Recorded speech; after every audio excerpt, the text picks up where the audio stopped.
नमस्कार, आप सभी का स्वागत है। आज की इस वीडियो में हम जाइलम और फ्लोएम में अंतर समझने वाले हैं। जाइलम और फ्लोएम पेड़ पौधों में पाए जाने वाले जटिल प्रकार के उत्तक होते हैं। जाइलम द्वारा जड़ों से जल और उसमें घुले हुए खनिज लवणों का संवहन होता है। अर्थात जाइलम क्या कार्य करता है? जाइलम जो है जड़ों से ऊपर की ओर जाते हैं। पेड़ पौधों में ज़मीन से नीचे से ऊपर की ओर जाते हैं और इसमें जड़ों में हम जो पानी सींचते हैं वह और साथ ही मिट्टी में जो घुले हुए जो पोषक तत्व होते हैं, खनिज लवण जो होते हैं, वो जल के साथ में घुलकर पेड़ पौधे के विभिन्न भागों तक पहुंचते हैं। अर्थात जाइलम द्वारा जड़ों से जल और उसमें घुले हुए खनिज लवणों का संवहन होता है।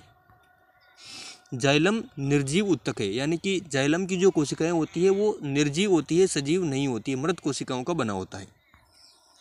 इसकी भित्ति बहुत मोटी होती है, यानी कि इसकी जो जाइलम नाम का जो उत्तक है, इसकी जो बाहरी दीवारें होती है, एक प्रकार से समझ लो कि ये एक प्रकार से उसमें सूक्ष्म नलियाँ रहती हैं, तो इसकी बाहरी भित्ति जो रहती है वो मोटी रहती है। इसका कारण ये है कि जल को नीचे से ऊपर की ओर जाना रहता है, अतः जिसके कारण जो है उसकी भित्ति मोटी पाई जाती है।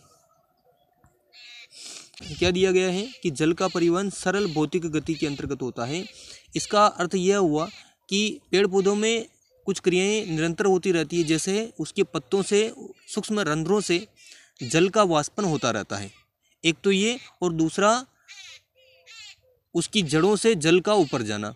तो जैसे ही उसके पत्तों से जल का वाष्पन होगा, एक प्रकार से एक दबाव लगता है जिससे पानी ऑटोमेटिकली नीचे से ऊपर खिंच जाता है। तो इसलिए जो है इसमें ऊर्जा खर्च नहीं होती, उस एक दबाव के कारण, उस प्रवाह के कारण जल ऑटोमेटिक जो है ऊपर पहुंच जाता है, ऊर्जा खर्च नहीं होती। अतः एटीपी की इसमें आवश्यकता नहीं होती, अर्थात ऊर्जा की आवश्यकता इसमें नहीं होती है। अब फ्लोएम के बारे में जान लेते हैं। फ्लोएम भोज्य पदार्थों को पत्तियों से पौधे के दूसरे हिस्सों तक ले जाता है। फ्लोएम भी एक प्रकार का उत्तक है जो पेड़ पौधे की पत्तियों में जो भोजन बनता है प्रकाश संश्लेषण के द्वारा, तो उस भोजन को उस पेड़ के विभिन्न भागों तक पहुंचाने का कार्य फ्लोएम करता है।